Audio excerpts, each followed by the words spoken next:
ತಂದೆಯಿಂದಲೇ ಗರ್ಭಿಣಿ ಮಗಳ ಹತ್ಯೆ ಮಾಡಿದಂತಹ ಪ್ರಕರಣ ಈಗ ಸದ್ಯ ಈ ಪ್ರಕರಣಕ್ಕೆ ಸಂಬಂಧಪಟ್ಟ ಹಾಗೆ 34 ಜನರ ವಿರುದ್ಧ ದೂರನ್ನ ದಾಖಲು ಮಾಡಿದ್ದಾರೆ ಮಾನ್ಯ ಪತಿ ವಿವೇಕಾನಂದ.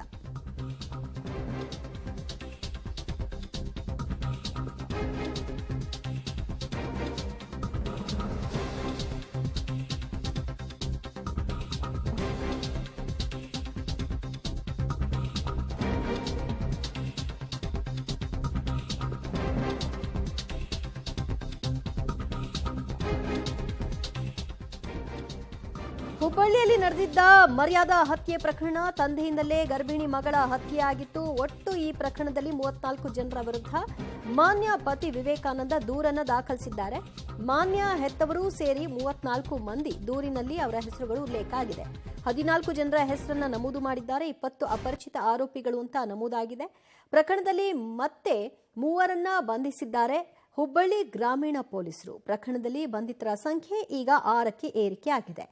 ಮೊದಲಿಗೆ ಮಾನ್ಯಾಳ ತಂದೆಯನ್ನ ವಶಕ್ಕೆ ಪಡೆದಂತಹ ಪೊಲೀಸರು ನಂತರ ಉಳಿದಂತೆ ಈ ಪ್ರಕರಣದಲ್ಲಿ ಭಾಗಿಯಾದ 6 ಜನರನ್ನು ವಶಕ್ಕೆ ಪಡೆದಿದ್ದಾರೆ. ಇನ್ನುಳಿದವರು ತಲೆಮರೆಸಿಕೊಂಡಿದ್ದಾರೆ. ಅವರ ಹುಡುಕಾಟವೂ ಕೂಡ ನಡೀತಾ ಇದೆ. ಎರಡೂ ಮನೆಗಳಿಗೂ ಈಗಾಗಲೇ ಭದ್ರತೆಯನ್ನು ಒದಗಿಸಿದ್ದಾರೆ.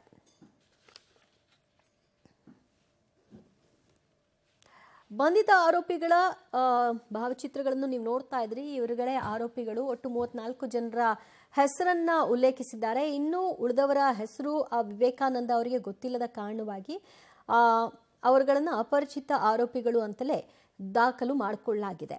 ಈ ಕೃತ್ಯದಲ್ಲಿ ಯಾರ್ಯಾರು ಭಾಗಿಯಾಗಿದ್ರು ಅನ್ನೋದು ಸಹಜವಾಗಿ ಗೊತ್ತಾಗೋಗುತ್ತೆ, ಊರಲ್ಲಿ ನಡೆದಿರುವಂತಹ ಕೃತ್ಯ ಆಗಿರೋದ್ರಿಂದಾಗಿ. ಒಟ್ಟು 34 ಜನರ ಪೈಕಿ 6 ಮಂದಿ ಅಷ್ಟೇ ಅರೆಸ್ಟ್ ಆಗಿರೋದು.